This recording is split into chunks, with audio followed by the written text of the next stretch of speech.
messed up, bro. Oh, why would you do that? Why would you do that? Why would you do that? Why on earth would you do that?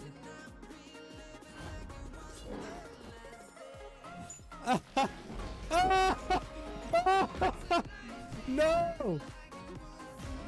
Oh my gosh.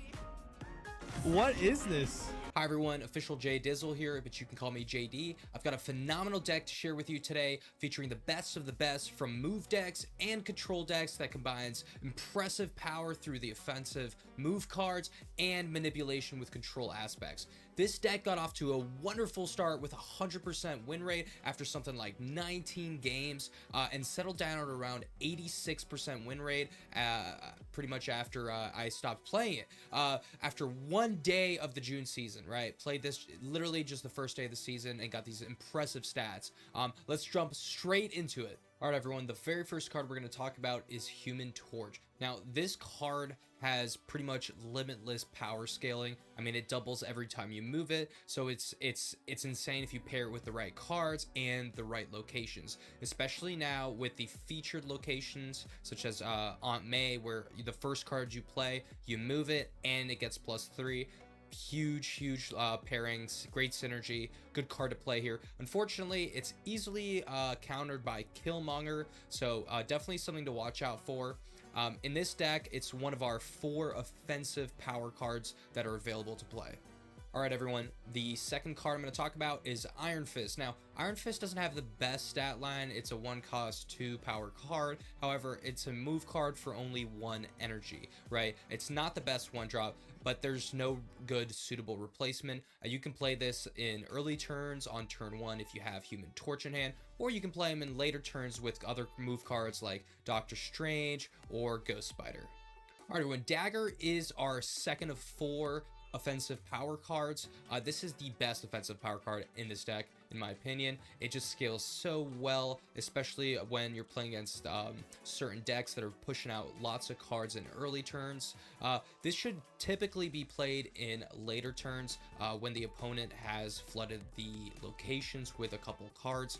Now, you can play this card. I typically try to play her on turn 4, sometimes turn 3, but turn 4, that way you can pair her with Iron Fist and potentially another offensive power card. But a turn 5 Dagger is insane, enabling you to move her multiple times because she's only a 2-cost. All right, guys, next card is Kraven. Now, this guy builds power super quickly and is one of our 4 offensive power cards, right? Synergizes really well with Juggernaut. You know, once you flip that card, you're pushing other cards to other locations, so there is a chance that you're going to move cards to Kraven, which is really strong, right? You also have Polaris if you want to pull cards out of bad locations for you. So, for instance, your opponent played Sunspot into a location that hadn't revealed yet, and it turns out that it's a location you can't play cards into, right? So, like a locked location like Sanctum Sanctorum. So you're going to want to play Polaris on Kraven to pull those cards there, which is, of course, extra power for Kraven. You can also synergize this card with Heimdall, which moves all of your cards on turn 6, right? So this is a very good card that synergizes with pretty much every card in this deck. And like I said before, it builds power very quickly. All right, this is the best card in the deck pretty much, just because it adds so much ability for you to play different cards, right? It allows you to move more cards more efficiently, more often, and this card is Ghost Spider, right? Ghost Spider, or Gwen, as I'll call her. She's an additional enabler of the move archetype that has boosted moves potential within the meta. It's made it much more competitive, so having her in this deck is a must-have, right? She has a good stat line relatively. She's a 2/3, right? She makes for amazing turn combos, moving a card or more several times. You can pull cards from a bad location or a location where you think someone's going to Shang-Chi your card. So maybe you played a Vulture, were able to get him over 9 power, and you're feeling like your opponent just snapped and they're gonna probably Shang-Chi. You can pull that card out if you have priority, right?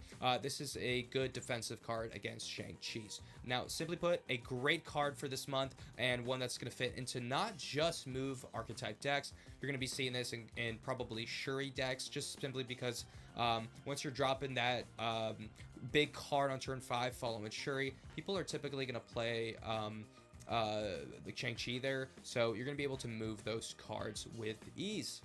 Alright guys, next card here is Cloak, and Cloak is another move enabler. Now this is a little bit of a more technically difficult card to play, because you don't want to necessarily play it on a location that's going to enable your opponent to move cards there. You're going to want to play it usually on Kraven, so that if your opponent does choose to move cards there, they're going to have to deal with giving Kraven more power. Now this card has a pretty decent stat line of 2-4. That's really strong in my opinion, so just a good card by itself, and it synergizes with Kraven and most of the cards in this deck. Human Torch, Vulture, Dagger, Kraven. I mean, you can move Kraven there, and that'll probably, you know, allow you to get some more power. So great card here and essential for this deck. Next card is Doctor Strange. Now, I'm not going to touch upon too much with this card because the stat line's pretty crappy, but it helps us prioritize moving our biggest cards so you don't move cards you don't necessarily want to move, right? You're going to be moving the biggest card. Now, this does sometimes go poorly because oftentimes you don't get a good starting hand and aren't able to build up either Torch, Dagger, or Vulture very high, right? Which means that if you do play Polaris, she's likely to be your biggest card on the deck, which means you're going to move Polaris, which is not a card that you want to move with Doctor Strange. All right, Juggernaut is our next card. This card is extremely slept on. It's a very strong card because it allows you to move cards that have been played there, right? This is a very good turn 6 play. It's also a very good play into Storm. If you get one of your cards stormed on and the location is flooded, you play that card there and hopefully you're able to win that location. Now, Storm isn't the worst counter because you can move cards into the location anyways, but he's a very good card, and you can pair him also with Kingpin on turn 6 because they're both 3-cost cards. You're able to move cards from that location, win that location that you played Juggernaut in, and then move those cards, hopefully with a little bit of luck, into Kingpin's location, which allows you to destroy them and potentially win you that location as well. Next card up is Vulture. This is a powerhouse card. It adds 5 power every time that you move it. Very, very strong, which just means that you're gonna have a very good early game if you're able to get him out there. It's an incredible stat line after the initial move. Next card up is Kingpin. Now, this is a not a great card, but it's a card that you're able to throw in this deck and surprise people with. People usually expect a Heimdall turn 6 when you're playing move. If you don't have Heimdall, you have this turn 6 option, which is actually pretty strong because you're able to knock cards out of the location they're played in with Juggernaut, and hopefully, like I said, with a bit of luck, knock them into Kingpin in a location where simply playing Kingpin can win you the game. Right, and you're going to destroy those cards. It's very kind of a BM move, but it shuts down other decks, and there's a lot of decks that only play one card on turn 6.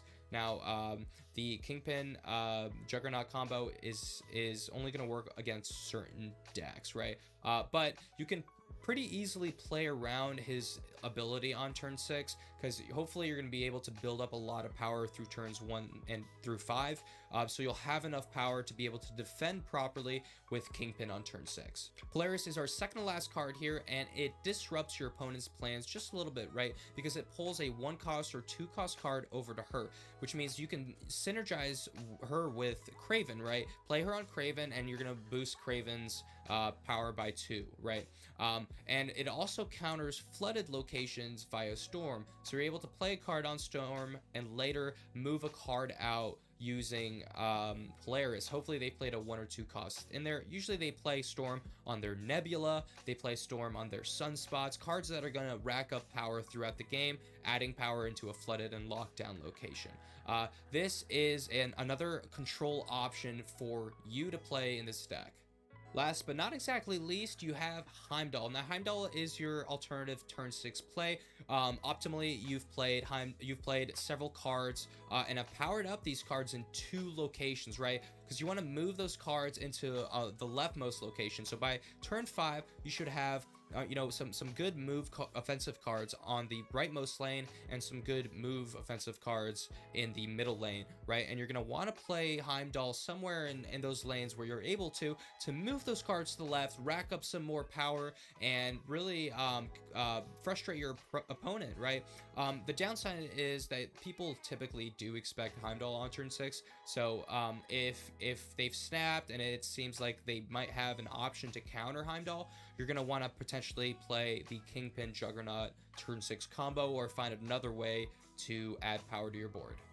Next up, we have turn-by-turn analysis, where we're going to run you through every single turn and exactly how to play this deck, assuming you have a pretty good hand and you have the right starting cards, right? So turn 1 is where we're going to start here, and typically you're going to want to skip turn 1. However, if you have Iron Fist and Human Torch in your hand, go ahead and play Iron Fist on turn 1 so you can play Human Torch on turn 2. However, I prefer skipping to avoid letting my opponent know too much information. Move decks are pretty easily countered, and I don't want to have my opponent anticipate and try to figure out ways to counter my deck type early on, right? And typically with Iron Fist, you're going to want to play him turn 1, like I said, with Human Torch turn 2. So I skip this turn 1, especially because I need to know if my opponent is playing a deck type that has Killmonger, or if there's a chance there's Killmonger.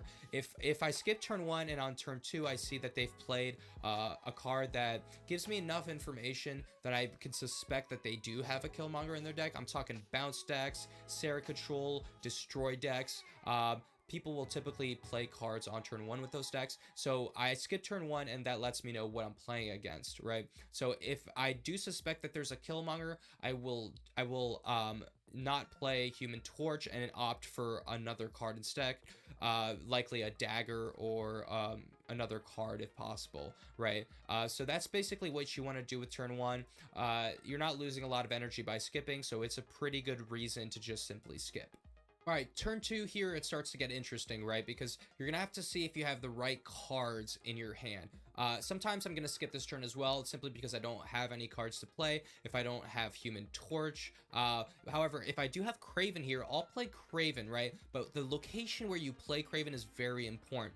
You want to play Kraven in either the left location or the middle location, because you're going to gradually push cards to the left, right? Heimdall pushes all your cards on turn 6 to the left, so that way you maximize on Kraven's ability. Now, you want to position Kraven in a separate location from where your opponent played a card on turn 1, because the only cards they're going to be able to play on turn 1 are those 1-cost cards, right? And you're going to want to maximize on a Polaris pull on turn 3 if you do decide to play her.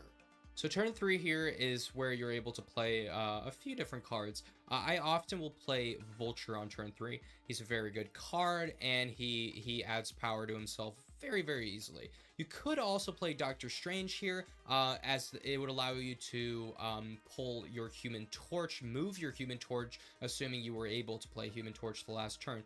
You could also play Ghost Spider here if you played Human Torch on turn 2 to further double Human Torch's power, right? You could also play Polaris for a cheeky pull to Kraven to add 5, 6, 7, 8 power to that location and disrupt your opponent's plays, right?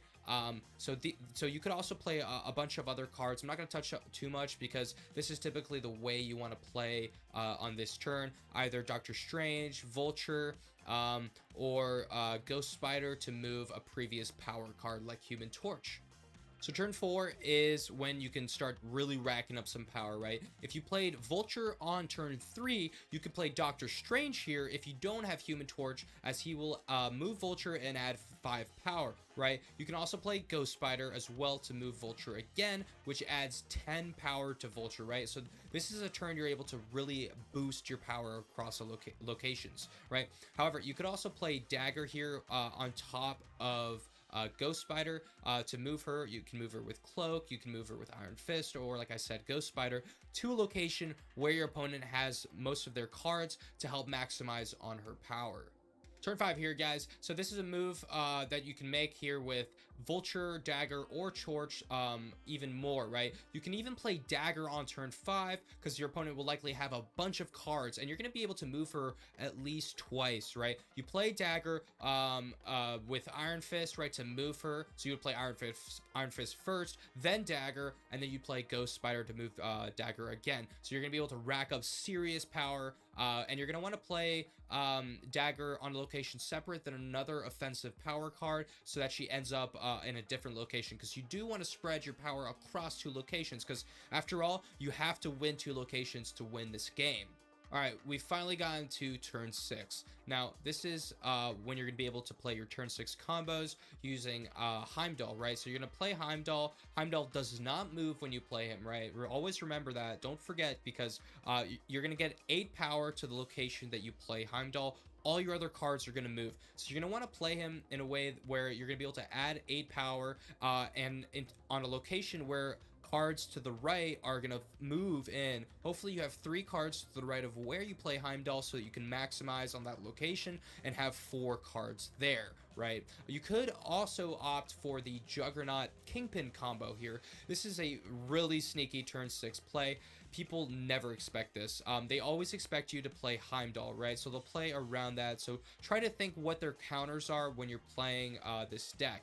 Play Juggernaut on a weaker winning lane, or in a lane that you will win simply by adding Juggernaut, right? You're going to want to play Juggernaut on a lane that your opponent is going to try to contest, right? So you're going to move those cards to another location where you're going to play Kingpin, right? So remember, the combo goes like this. You play Kingpin first, right, to make sure that he has his ability active, and then you play Juggernaut, right? However, there are some downsides to this against certain deck types. This is not going to work well at all against bounce decks or Sarah control decks, right? Because those decks opt to fill all of their locations on turn 6. You need to play Kingpin first on a location where your opponents will likely not contest. You're going to want to have space there available for their cards to move to due to Juggernaut, right? So if you're playing against a bounce or Sarah control deck, they're going to be playing Hitmonkey on turn 6, Mysterio, and potentially 1 or 2 other cards here, maybe even 3. So you need to anticipate what the deck type is you're playing against to make sure that you choose the right turn 6 combo for you. So now we're going to get into an explanation of what your bad matchups are, okay? We're going to start with Storm. Storm is a control card, and typically a smart control deck player is going to realize you're playing move and play Storm in the rightmost location. It's really, really difficult to move cards into the right location, right? So if they do play Storm on the right location, get as much power as you can in there, play Juggernaut, something. You're going to want to win that location if possible. This is not a card that works badly against this deck type. It's a good counter, especially if it's played in the correct location, which is the right location. Professor X is our next counter card here. This card sucks to play into. You can't move cards in or out, and you don't have any cards that add power simply by spending energy like Sunspot, or by your opponent not playing cards there like Nebula, or any cards that add power kind of transiently, right? Professor X completely screws up this deck. It's a very, very strong counter, and if you suspect that they're going to play them, so for example, well, actually, it wouldn't work anymore to play Spider-Man because he's a 5 cost now, but you used to be able to play Spider-Man on turn 4 and play Professor X for a free location win, right? So Professor X is a very, very naughty counter, and you do not want to keep playing against him because you're not going to be able to move cards pretty much at all. And if they've played Storm first and then Professor X, that is going to just really counter the heck out of your deck. Next counter card we have up is a bad matchup card, Shang-Chi. Shang-Chi is going to counter your big cards. It's going to counter your Kraven.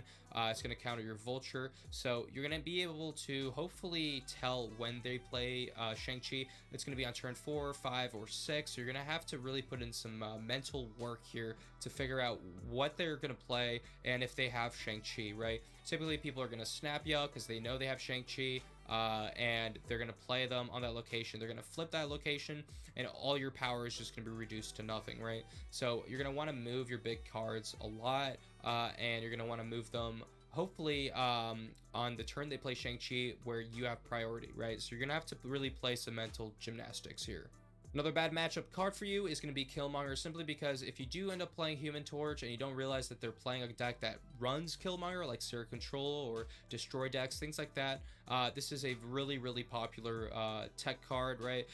And it's going to just destroy your Human Torch and your Iron Fist. Iron Fist is not a big loss, right? But Human Torch, especially if you've doubled him like 3 or 4 times even, you lose all your hard work and all your power, and it's just probably going to lose you the game, right? So Killmonger is a big counter, and that's why I skip turn 1 typically to see what kind of cards they play on turn 1, and if they play a card that it isn't typically played along with Killmonger, I'll go ahead and play Human Torch with Iron Fist on turn 2 to kind of fill up the availability of the energy, use up that energy efficiently. So Killmonger is a card that counters you simply because of Human Torch.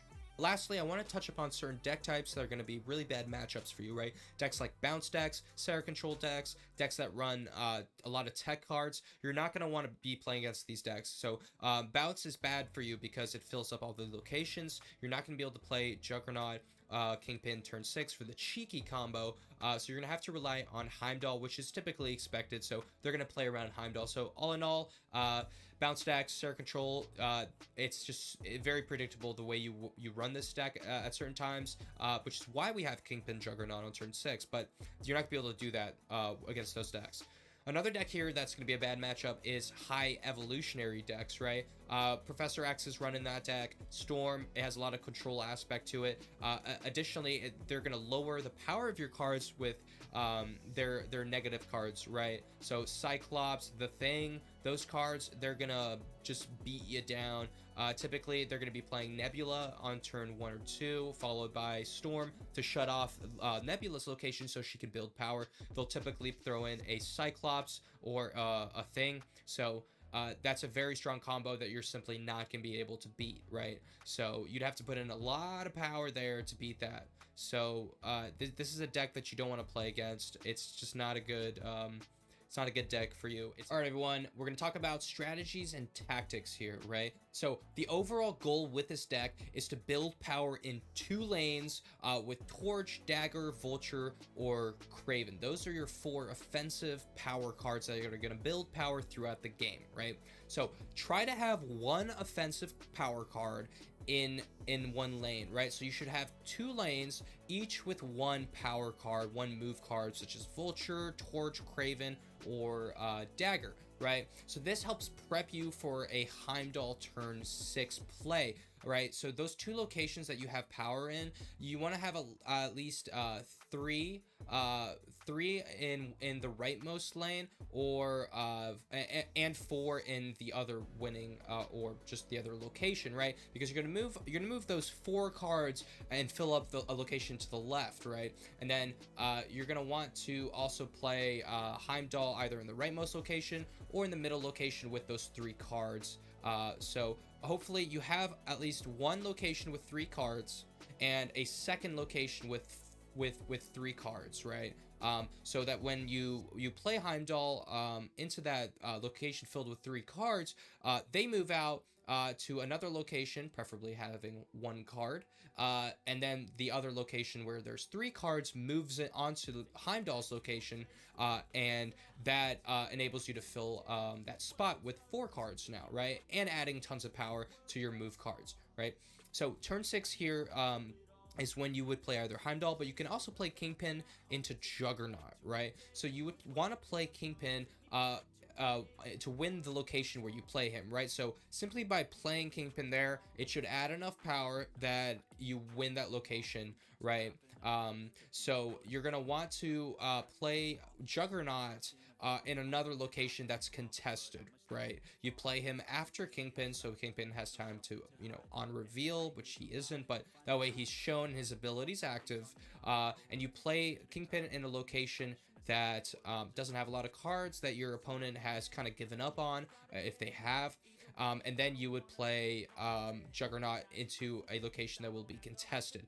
Bounce those cards, and hopefully they move to Kingpin and he destroys them, right? So if you can begin turn 6 with one winning lane that cannot be contested, either due to having enough power there or simply because the location benefits you. I'm talking Sanctum Sanctorum, where you're able to get an early card in, and that's just a huge advantage, right? You can also likely win just by playing Juggernaut alone into a weaker lane to send all the played cards there to another location. Won't even really matter because you'll hopefully have power in another location that will kind of soak up whatever cards get moved there. This is assuming that your opponent can only play one card or is unable to fill the rest of their lanes. You can't move cards if there's nowhere to move them. So you need to anticipate what deck type your opponent is playing. If they're going to push out a ton of cards on turn 6 following a turn 5 Sarah, this would not be the play. You would just go with Heimdall, and hopefully you're able to boost up all your cards and move your cards to a location that benefits you and wins you the game. So those are a few tactics and strategies. Let me know if you have any thoughts on these in the comments. So now we're going to talk about alternative cards. This isn't like a truly polished deck. This is a deck that I found worked really well against a lot of other deck types, and I had a ton of success with it, so I wanted to share it with you, right? But there are, of course, cards that are going to fit better into this deck, and I have quite a list here that you can add and think about. So first off, we have Wave, right? Wave is the better Sandman, counters Bounce, it counters Sarah, and it counters any decks that try to play multiple cards on turn 6. So you're going to want to play a Wave on turn 5 and follow that with a Heimdall. That's going to be your combo if you choose to add Wave into this deck. Dr. Doom is our next card here. He's A tier. I mean, he should be S tier. He's one of the best Series 3 cards. He's extremely good into a turn 5 wave, right? You're forcing your opponent to only be able to play one card on turn 6, right? And while you play Dr. Doom, and adding 5 power across the board. So this is really good into locked locations, flooded locations. It's good against high Evo decks because they're going to be able to lock locations with Storm, and you're going to want to add power to that location. So this is a very, very good card alongside Wave. Another good alternative card is Aero. Aero is the Galactus counter, which you can add to this deck. You're going to want to play her on a location where your opponent has cards. You're going to want to play her on that specific turn where people really do telegraph their plays, right? Especially against Galactus decks. You know when they're going to play Galactus, right? They're gonna be having played an Electro on turn 3, which means that on turn 5 they're going to have 6 power and they're going to be able to smack a Galactus down, right? And if you anticipate that, Aero would be a good addition to this deck because you're going to be able to just play her, assuming you have priority, right? You need to have priority for this to work against Galactus, right? Because you have to play Aero first. Galactus is an on-reveal card, and even though he did get nerfed and he's just not going to see as much play now, he's still going to be out there. He's still going to be very popular. He's a very sought-after card. He is Series 5 after all. She's also very good after a turn 5 wave, right? So the play with Wave on turn 5 and Aero is you need to play Wave, and you need to make sure that by playing her on turn 5, you still win two locations, right? Because they're only going to be able to play one card, and you're going to want to Aero a losing location because you don't care about Aero's power, right? You just want to move their card and move it away from where it was played, because they're going to be contesting one of your locations. So if you have 2 locations, and you're on turn 6 now with Wave having been played on turn 5, Aero is just a wonderful counter. It works all the time. So definitely add her into this deck. She moves cards, right? So she's gonna work with Juggernaut. Sorry, not Juggernaut. She's gonna work with Kingpin. She's gonna work with Kraven. So there's a lot of synergy with this card within this deck. Chavez is our next alternative card. She's in this deck just because you can only pull her on turn 6, right? Which means you have an extra chance to pull other cards that you need. So she is naturally a good addition into this deck simply due to that, right? She's also a good, relatively good turn 6 play. She has 9 power, so that is substantial. and can be good into wave. I mean, everything is just really dependent on wave, because wave is just a fantastic turn 5 play, especially if you're winning 2 locations. So Chavez is just a good addition, just so you maximize pulling your good cards. Next card up we have is Magneto. He's good into flooded locations to pull those 3 and 4 cost cards out, and into locked locations like Sanctum Sanctorum, things like that, right? And he's good as a turn 6 play into a turn 5 Kingpin, right? So you play Kingpin turn 5, right? Your opponent knows, oh, he's looking to move cards there. They might consider filling that location, but it's possible that they just don't do it. So he's still a good play on turn 6 due to just simply being able to move cards out of losing locations, turning them into winning locations for you, and also he soaks up a lot of power because he is a 12 power card, right? So a very good addition into this deck. Next card up we have is Miles Morales. Now, he has a very good stat line, but you have to move a card the turn before you play him, right? Because that drops his cost down to 1, which makes him a 1/5 card, which is very, very strong, right? So add him into this deck for more power, and this deck ensures that you're able to play him for 1 cost, and that way you can play other cards on turn 5. I mean, you can really play him whenever, but I would likely play him on later turns just to surprise people with just tons of power on later turns, especially turns 5 and 6. All right, everyone, the final alternative card I'll just add in here. I don't have her yet, as you can tell, because it's grayed out. 6,000 tokens, it's a lot of tokens, right? So she was one of the best 2-drop cards right now. However, the downside to this, as a lot of strong cards have, is they, intentionally add these downsides to it, is you can't predict where she's going to move, and your opponent can move her, right? Simply by playing a card on the location she's on, that's gonna have her swing out on her webs to a different location, right? So she could also screw you over, which she has people already.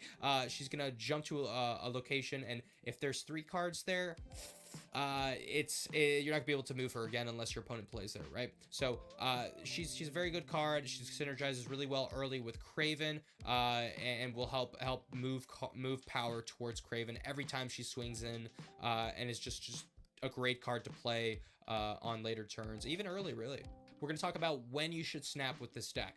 If your opponent is not playing balance or control style decks, it's a wonderful indication to snap.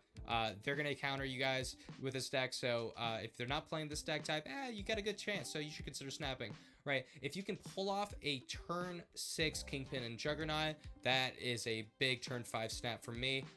Maybe even earlier if you have a feeling they're not going to fill any locations, or if it seems like they've intentionally abandoned a location because you are winning it, right? Another good reason to snap is if you have a good starting hand, right? If you have Vulture, if you have Dagger, Ghost Spider, and a couple more move cards, you're gonna be able to really rack up power early, right? The early part of the game with this deck is boosting those powerful cards up, right? Adding power. If you don't have a good starting hand, don't snap, right? Another reason you should snap is if you know exactly what your opponent will play and if you can counter them, right? You need to be able to visualize a strategy against your opponent, right? If you see your opponent is playing Killmonger, or if they haven't played Killmonger but rather are playing cards that indicate that they have Killmonger, I mean, I'm talking Sarah Control over here, right? They're playing Angela or Scarlet Witch, things like that, right? You're gonna want to perhaps not snap, right? Because you never know when they're gonna play the Killmonger, and that also means that you can't play Human Torch, right? Another reason for when to snap is you need to know when your deck is doing its thing, right? When it's really just driving it in, you've got a good hand, good locations, you've played your cards perfectly, and your opponent hasn't been able to counter that. You pulled your best early cards, right? Vulture, Dagger, Ghost Spider, Iron Fist, Cloak, cards like that, they're going to be easy to play and move cards, right? So if you pull into a very good hand and you perceive your opponent has had a tough or clunky start, and they're not playing in the best way that their deck is capable of, you should snap, right? Even if you have a high chance of losing, even if you have a 40% chance of losing, right? Because you're hitting your stride and they've had a clunky start, they're now behind. So snap, snap, snap, right? Not snapping is the equivalent of not taking a risk for a big payoff when you're favored, right? You need to snap. You need to snap in these scenarios, even if it feels off, because it will help you develop an understanding of when you're favored and when your opponent is not favored, right? Another reason to snap is you should snap into any advantage when playing against a better deck to increase the randomness, right? This is an advantage for yourself. Decks that are just intrinsically better than your deck, there's going to be very little counterplay for you. So by snapping, you're essentially bluffing with them, right? You're telling them, hey, I'm extremely confident, and especially if you're able to rack up tons of power early on, and they've had a clunky hand. I mean, you can manipulate that, right? If you've been playing this game long enough, you're going to know when or what sort of deck your opponent is playing simply by the first couple of turns 1 through 3. If they played even 2 cards, you should be able to tell what kind of deck they're playing. There's not too many cards in this game, and people play meta decks all the time. People are competitive and they want to win, so they always play the best decks, and you know what the best decks are. So you also want to snap into any advantage, right, when playing against a better deck, to increase the randomness, right? Like I said, snapping when you're behind can also create a bluff, right? You can bluff, which tells them, hey, even though he's behind, he's got some sort of play here, he's gonna flip the board and I'm gonna lose, right? And if they have any doubt in their minds, if you snap like that, you can potentially get yourself a couple Qs due to their retreating, right? They might not know what cards you have in your hand. They might not be able to tell, right? This is a move deck, right? So there's a lot of cards that can be predicted, but you have a couple cards that aren't necessarily meta, cards like Polaris, cards like Kingpin, right? So you also want to time your snaps right. Never snap on turn 1, because they'll be able to play till turn 6 and see what outcomes they're able to get. Now, if you snap on turns 2 or 3 when you have an advantage, they might leave, right? Especially if they have a clunky hand, and this gives you some cubes, which is a win for you, right? Snapping on turn 4 could be bad, because they may hit their stride on turn 5 and be like, hey, I just picked up this card from my deck, I know exactly where this fits in, and I can flip the board now, right? So they could get a better card than you and potentially snap you back. Fact of the matter is, you need to understand their deck, the typical cadence of their play, which cards go at which turn. For example, if you're playing against a high evo Lockjaw deck with Thor, Jane Foster type deck, if they don't play Lockjaw on turn 3, then they don't have Lockjaw, right? Lockjaw is going to manipulate their cadence and favor them. They're going to be able to pull, they're going to be able to put in cheap cards like Wasp, put that in there, put Mjolnir in to buff the Thor, and pull out even stronger cards, right? That's the beauty of Lockjaw. So if they don't play Lockjaw on turn 3, that's a big advantage for you, and it indicates that they have a clunky start, right? Likely it'll be enough for them to consider leaving, since you have a strong start, and they won't be sure if they pull Lockjaw on turns 4 or 5, right? So these are a lot of good reasons for you to snap. Try to snap more. Typically, people who snap win more often. That's just the metrics. That's the statistics.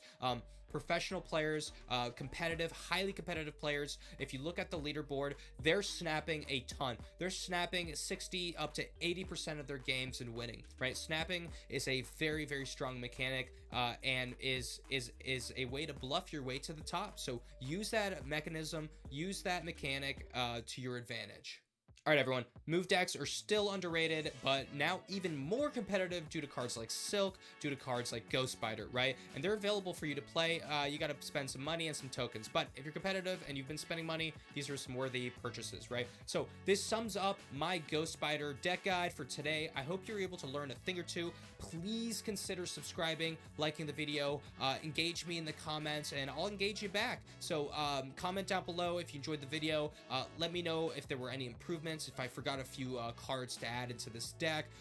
Let me know what you think. If you do get the opportunity to play this deck and have some success, please do let me know. I'd love to hear from you guys. Anyways, happy snapping, guys.